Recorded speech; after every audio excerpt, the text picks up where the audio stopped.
Assalamualaikum warahmatullahi wabarakatuh. Saya akan menerangkan tentang ilmu tafsir bab 4, Asbabun Nuzul ayat dalam memahami Al-Quran, kelas 11 semester 1, yang disusun oleh Birhan Ahmad dan Makhrus Fuadi. Pengertian: Asbabun Nuzul merupakan bentuk idhofah dari kata asbab, berbentuk jamak. Mufradnya adalah sebab, artinya sebab, dan nuzul yang artinya adalah turun. Secara etimologi, asbabun nuzul adalah sebab-sebab yang melatar belakangi terjadinya sesuatu. Ayat-ayat Al-Quran turun ada yang tanpa sebab dan ada yang didahului sebab. Para mufassir merumuskan pengertian asbabun nuzul secara terminologi. Salah satunya menurut Az-Zarqani.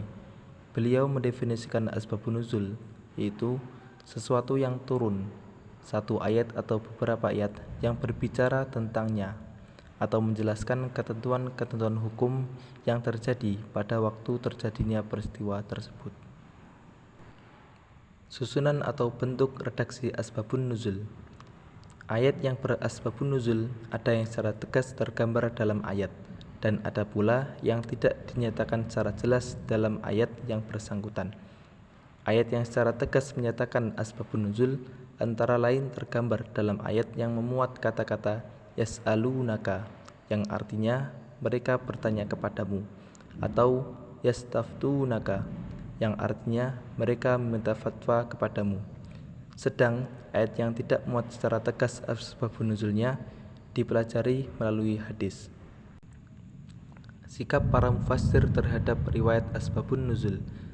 Al-Wahidi berpendapat bahwa untuk mengetahui tafsir sesuatu ayat Al-Quran tidak mungkin tanpa mengetahui latar belakang peristiwa dan kejadian tentang penurunannya.